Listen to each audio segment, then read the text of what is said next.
हरे कृष्ण कृष्ण कृष्ण हरे हरे, हरे राम राम राम हरे हरे। हरे कृष्ण कृष्ण कृष्ण हरे हरे, हरे राम राम हरे हरे। श्रीमद् भगवत गीता यथारूप अध्याय 4 दिव्य ज्ञान। श्री भगवानुवाच इमं विवस्वते योगं प्रोक्तवान् हमव्ययम् विवस्वान्मन्वे प्राह मनुरिक्ष्वाक ब्रवीत।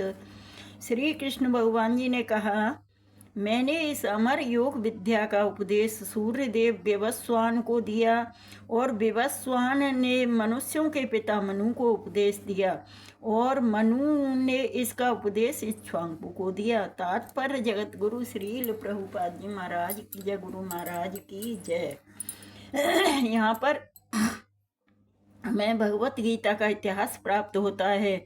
यह अत्यंत प्राचीन बताया गया है। जब इसे सूर्यलोक इत्यादि संपूर्ण लोकों के राजा को प्रदान किया गया था।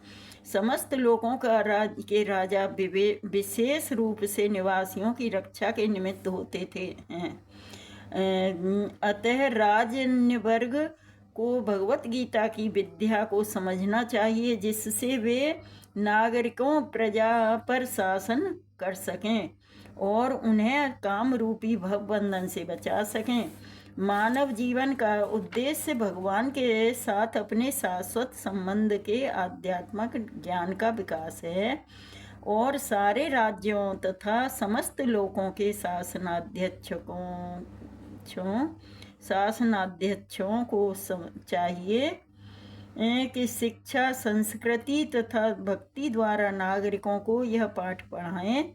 दूसरे शब्दों में सारे राज्य के शासनाध्यक्ष श्री कृष्ण भावनामृत विद्या का प्रचार करने के लिए होते हैं, जिससे जनता इस महाविद्या का लाभ उठा सके और मनुष्य जीवन के अवसर का लाभ उठाते हुए सफल मार्ग का अनुसरण कर सके। इस मनवंतर में सूर्यदेव विवस्वान कहलाता है, यानी सूर्य का राजा, जो सौर मंडल के अंतर्गत समस्त ग्रहों लोकों का उद्गम है। ब्रह्म संहिता 5.52 में कहा गया है, यच्चक्षुरेश सविता सकल ग्रहाणाम राजा समस्त सुरमूर्तिर शेष तेजः यस्याज्ञया भ्रमिति संभृत काल चक्रो गोविंदमादिपुरुषं तमहं भजामि। ब्रह्मा जी ने कहा, मैं उन भगवान गोविंद की पूजा करता हूँ जो आदि पुरुष हैं, जिनके आदेश से समस्त लोकों का राजा सूर्य प्रभूत शक्ति तथा ऊष्मा धारण करता है और सूर्य भगवान के नेत्र तुल्य हैं और उनकी आज्ञा अनुसार अपनी कक्षा को तय करता है। सूर्य सभी लोकों का राजा है। सूर्य तथा सूर्यदेव विवस्वान सूर्य ग्रह पर शासन करता है और ऊष्मा तथा प्रकाश प्रदान करके अन्य समस्त लोगों को अपने नियंत्रण में रखता है।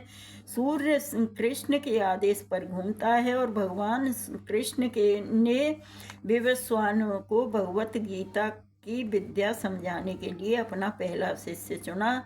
अतः गीता किसी मामूली सांसारिक विद्यार्थी के लिए कोई काल्पनिक भाष्य नहीं, अपितु ज्ञान का मानक ग्रंथ है जो अनंत काल से चला आ रहा है। महाभारत में शांति पर्व 348.51 और 52 में गीता का इतिहास इस रूप में प्राप्त हुआ है।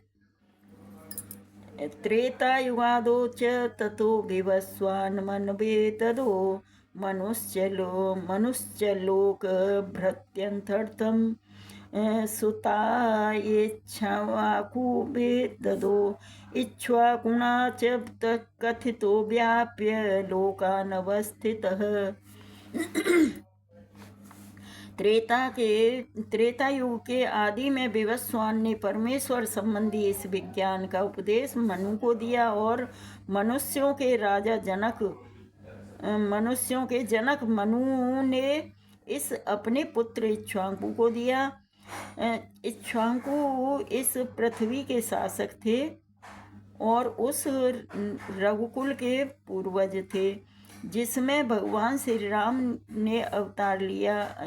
इससे प्रमाणित होता है कि मानव समाज में महाराज इक्ष्वाकु के काल से ही यह भगवत गीता विद्यमान थी। इस समय कलयुग के केवल 5000 वर्ष व्यतीत हुए हैं, जबकि इसकी आयु 4,32,000 वर्ष है।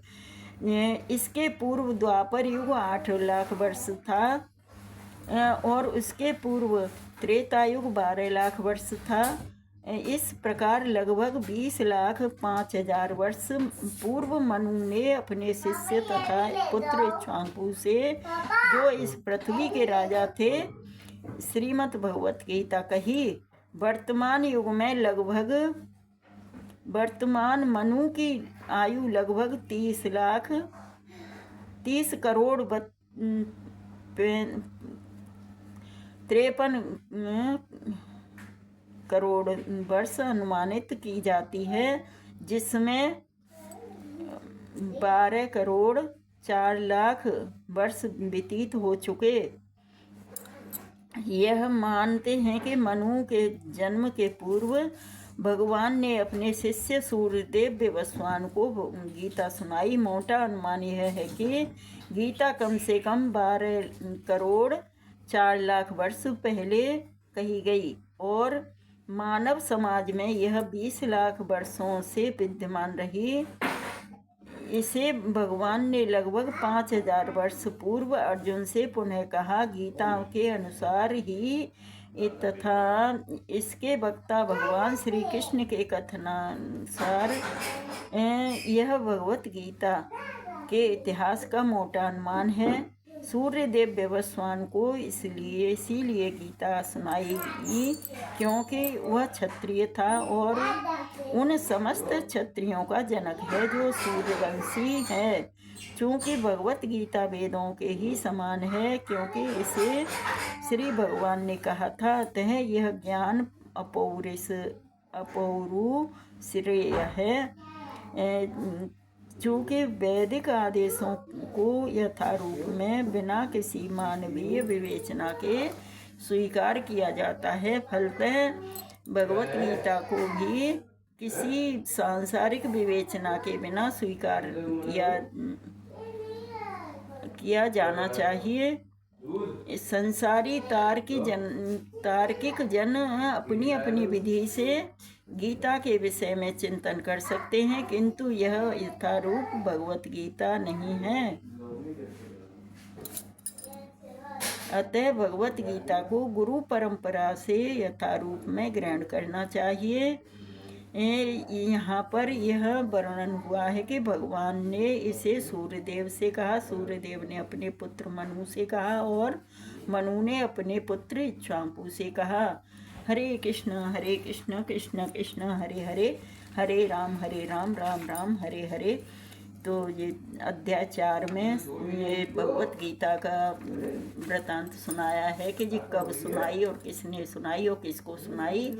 तो ये भगवान श्री कृष्ण ने बहुत समय पहले ये सूर्यदेव को सुनाई थी, विवस्वान को सुनाई थी। सूर्यदेव उस समय विवस्वान नाम से प्रसिद्ध थे, तो उन्हें को सुनाई थी। उन्होंने फिर मनु को इक्ष्वाकु को सुनाई। उन्होंने फिर अपने पिता विवस्वान ने मनु को सुनाई। मनुष्यों के पिता मनु को सुनाई, मनु ने इक्ष्वाकु को सुनाई।